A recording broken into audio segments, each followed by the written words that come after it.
long career ahead of him. It's not that important for him to play week 9 in his first year when he hasn't had a lot of reps. You're going to say, that's bullshit, he can play. You guys don't know what it takes to call play in the huddle and recognize the defense and look at the front, handle the blitzes. They're going to blitz the shit out of Shedeur because they know he can't run very good. So he's got to know the blitz pickups. He got to know. That's hard to do. It's hard.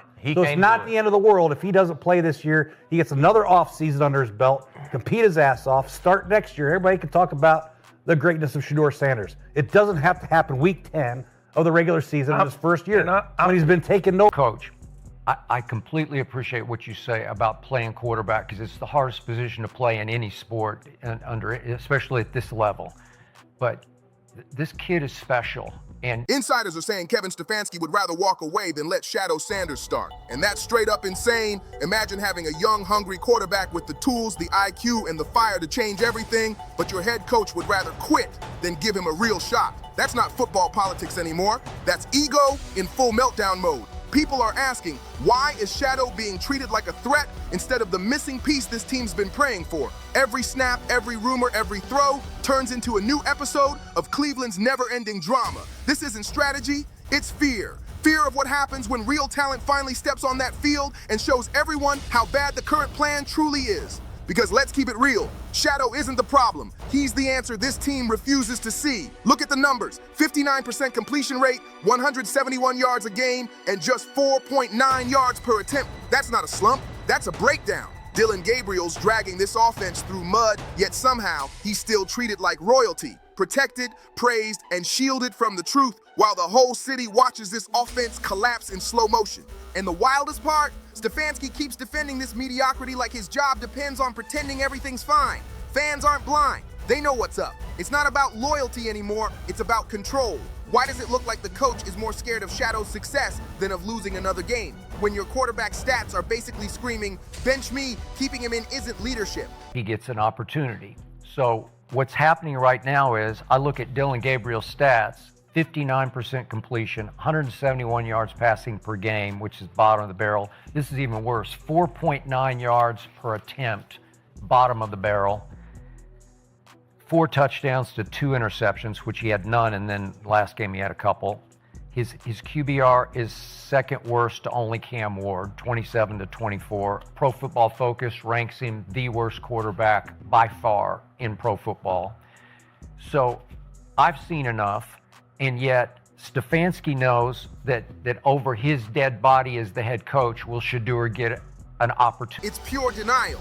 It's all about pride. Plain and simple. You can't stand in front of a team preaching "we before me" while your own choices keep killing every spark of momentum.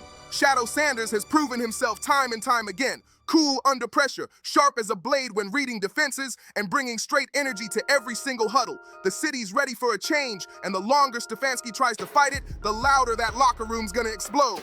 So tell me, why would a coach let an entire season go up in flames just to avoid giving Shadow his shot? That's not football logic, that's fear disguised as strategy. Fans are starting to ask the real question. What's really happening behind closed doors? Is this about ego? Is Stefanski terrified that once Shadow hits that field, all the fake narratives vanish? Because let's be honest, the second Shadow starts throwing darts like we know he can, every excuse goes flying out the window. All that talk about system fit and still learning, gone. The truth's right there for everyone to see. Dillon Gabriel's not the answer, never was, and deep down, even the front office knows it. Shadow's the real deal, but he's being locked out, not for performance, but for politics. How long before someone in Cleveland finally says what every fan's already screaming at their TV? Give Shedeur Sanders the ball, now. The patience in this city is gone, and it's easy to see why. This play-calling circus has officially hit rock bottom, and everyone's watching Stefanski stumble through it like it's Groundhog Day. Every week, it's the same tired pattern. The offense collapses, the rhythm disappears, and instead of owning up to it, Stefanski pulls the same old trick. Point fingers, protect his image, and act like the problem's somewhere else. He did it with Ken Dorsey. Now he's doing it with Tommy Rees, pretending it's all adjustments when it's really just another dodge. Accountability is supposed to be part of coaching. We didn't do shit. But anyway, I think a lot of times the head coach, though, the preparation needed to come up with a game plan and call plays effectively can become overwhelming, especially with all the pressure on you. And if you have confidence in your offensive coordinator, if you're on the same page, technically it's like the same person calling plays because you're actively involved in the game plan. A lot of it's Yeah. situational football, red zone, third down, short yardage, first down shots, you know what I mean? So you're still active in the game plan. You're just letting them have the headset and talk to the quarterback. And maybe that is a calming feeling for the quarterback to talk to the coordinator. Maybe they'll be on the same page a little bit more. And maybe Stefanski just wants to take a step back, take the headset off, put the headset on. Chew some gum like somebody. Not something you run from like it's a blitz coming straight at your head.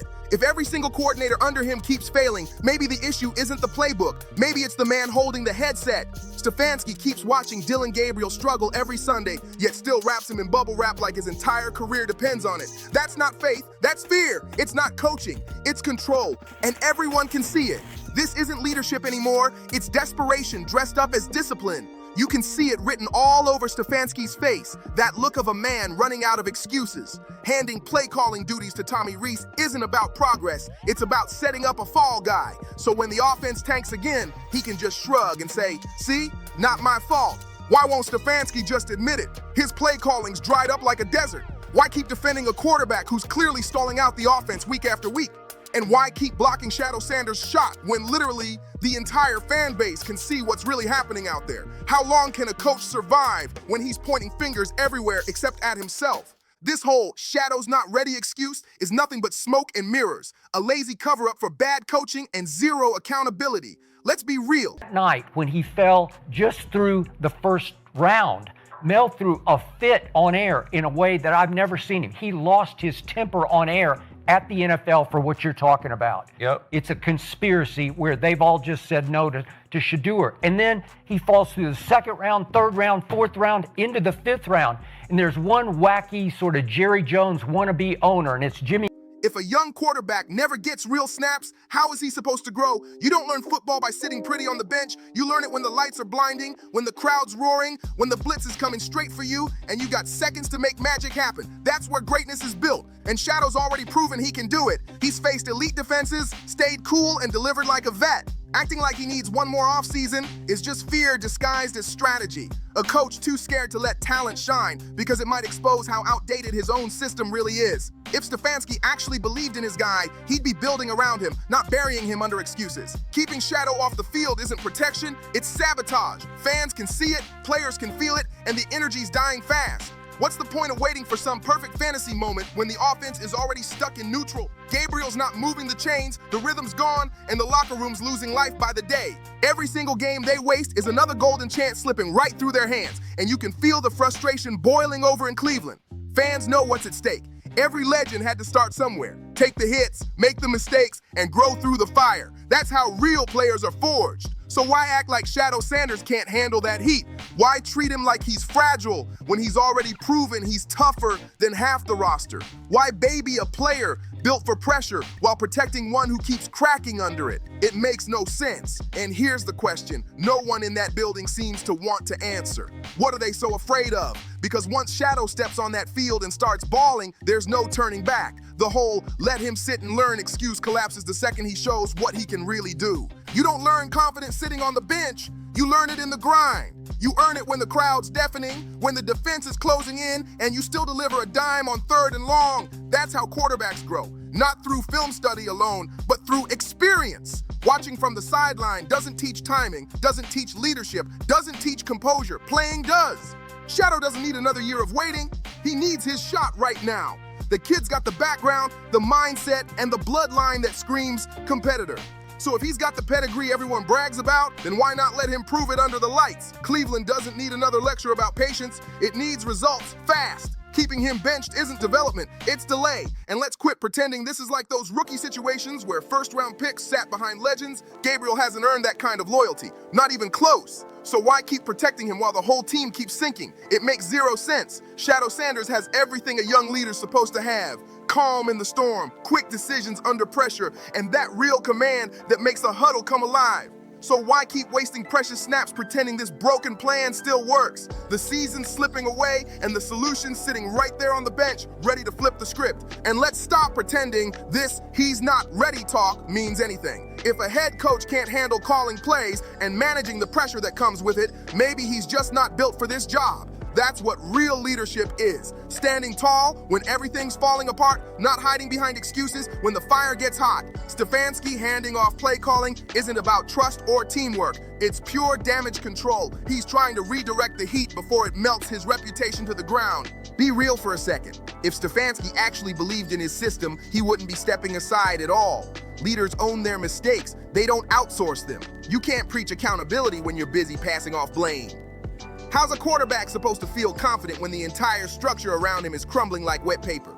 They can talk all day about finding rhythm and adjusting communication, but none of that matters when the foundation's cracked beyond repair. If Stefanski's playbook really worked, he wouldn't need someone else to talk for him in crunch time. You don't fix chaos by changing the voice in the headset. You fix it by fixing the chaos itself. This isn't strategy. It's panic wearing a leadership mask. Fans in Cleveland should be shouting one question loud and clear. How many times can Stefanski step back before someone finally tells him to step out? Because this whole situation has gone way past excuses. This isn't even about Shedeur Sanders' readiness anymore. It's about fear. Shadow isn't just another rookie trying to figure things out. He's different. He's built for the big moments, cool under fire, instinctive in his reads, and confident when the pocket starts collapsing around him. You can't teach that kind of poise. It's in his DNA. People keep saying he needs more time, but time doesn't create instinct. He just has a feel for playing a position. And you've seen young quarterbacks, Jaden Daniels, who just had a feel for how to play the position. Maybe he runs too much. Maybe he'll figure that part out. But it worked last year at the highest level. And if Shaduer gets the opportunity, he'll just make it work. Despite all the things you say, they'll blitz the hell out of him. This is going to happen. It's going to be going so fast, he'll slow it down in his head because he's played that position his whole life to be this. His father raised him that way. And you said he doesn't run well.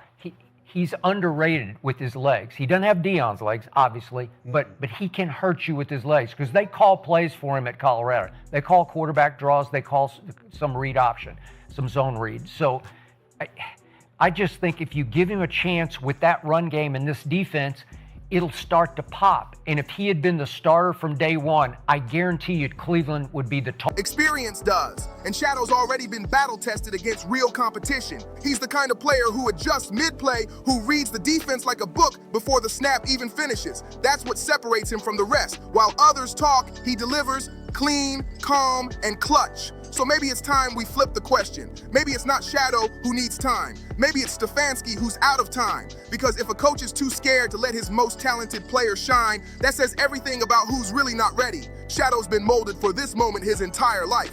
Trained by one of the sharpest football minds ever to touch the game. Sure, defenses will blitz him. That's football. Every great quarterback's taken those hits, stood up, and kept firing like nothing happened. The difference with Shadow, the way he thinks. He slows the game down like he's been in the league for a decade, seeing it in layers, reacting with precision, and turning chaos into opportunity. So why keep doubting him? Why hold him back when the offense is begging for a heartbeat? Why keep pretending he's not ready when everything about his journey screams that he is? Just give him the shot, because let's be real.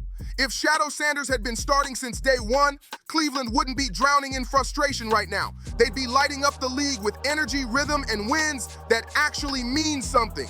And here's the wild part. This isn't just about football anymore. There's something way deeper happening behind the scenes. How does a player with Shadow's pedigree, production, and star power fall that far in the draft? You can't tell me that's just coincidence. Not when even Mel Kiper lost it live on air during draft night. That moment said everything. The numbers don't lie, but somehow the system still does, and the politics behind it run deeper than anyone's willing to admit. Now in Cleveland, it's like the same script is on repeat. Stefanski saying no, the GM acting like his hands are clean, and the owner standing alone as the only one bold enough to actually believe in Shadow.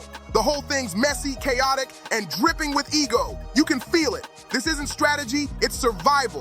The NFL's built on fear. Fear of being replaced, fear of being exposed, fear of losing control. And right now, that fear is running the Browns like a Shadow playbook. Fans can see it clear as day, and they're tired of the excuses. Tired of watching potential rot on the bench while mediocrity gets protected like treasure. You can feel it. Stefanski's grip on the narrative is slipping fast, and everyone knows it. He's trying to keep control, but the truth's leaking out from every corner of the building. The media's starting to connect the dots. The players are whispering behind the scenes, and the fans, They're flat out furious. Every press conference sounds like a broken record. The same recycled lines about development, trusting the process, and ongoing evaluations. Please, everyone knows that's just code for stalling. Inside that locker room, the tension's thick enough to cut with a knife. Some of the vets are starting to side-eye the leadership because they've seen enough football to recognize raw talent when it's right in front of them. And Shadow's got it written all over him. You can sense the divide growing, players who want to win now versus coaches trying to protect their pride. And that's when a team starts to rot from the inside, when ego starts outweighing execution. That was the GM's pick. He did, but He you said gotta the say GM that. picked him. He just tried to make it look. said that was his he pick. tried to No, help it was the GM out a Jimmy little bit. Haslam pick. He said the GM picked him. There's a lot of weird. There's a lot of stuff coming out here that I don't know. I don't know. Yeah, I don't a lot know, of fellas. conspiracies I don't know, about fellas. Shedeur, but 60% of the chat says enough is enough, play Shedeur. We know the people want Shedeur. Fans have had it. They're done hearing about potential and patience. They want results, points, wins, life.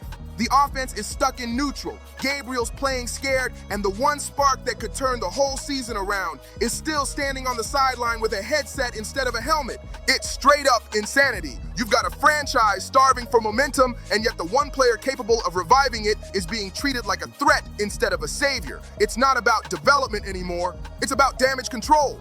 Every single week that passes without Shadow touching that field just makes Stefanski look worse. The excuses are running out, the patience is gone, and the truth's too loud to ignore. The media's not backing off, and not one bit. The fans are getting louder by the day, and if this spiral keeps spinning out of control, Cleveland's about to explode from the inside. Because here's the cold truth. You can try to silence a player, but you can't silence results. Sooner or later, Shedeur Sanders' talent is going to force its way onto that field, no matter who tries to hold him back. And when that moment comes, every bit of politics, every excuse, every ounce of pride, it's all going up in flames. When the dust settles, everyone's going to look back and say the same thing. We saw it coming. You can only bury a star for so long before the truth bursts straight through the surface like a lightning strike. The fans already know it. The media's circling it. Even the players are whispering about it behind closed doors. Cleveland's sitting on a gold mine and acting like it's a problem. Like having too much talent is somehow a bad thing. It's madness. Pure and simple. Every single snap Dillon Gabriel takes without progress makes Stefanski's excuses look weaker by the second. This offense has no rhythm, no chemistry, no fight. It's painful to watch. Week after week, the same flat, lifeless drives while Shedeur Sanders, the one guy with the poise, the arm, and the leadership to ignite this team, keeps getting treated like some science project instead of the actual solution. It's unbelievable. It's like the Browns are allergic to success, scared to admit that the answer's been sitting right in front of them the entire time. They're embarrassed. And who can blame them? Fans in Cleveland have watched this same story on repeat for years. Bad decisions, wasted talent, and empty promises about next week or next season. It's the same tired script every single time, and people are done watching it. Enough is enough. Cleveland doesn't need more excuses. It needs a spark, a real leader, a reason to believe again, and that reason is Shedeur Sanders. Even analysts who used to defend Stefanski are switching sides now. You can hear the shift in the coverage, the tone's changing, the patience is gone, and people are done tiptoeing around the truth.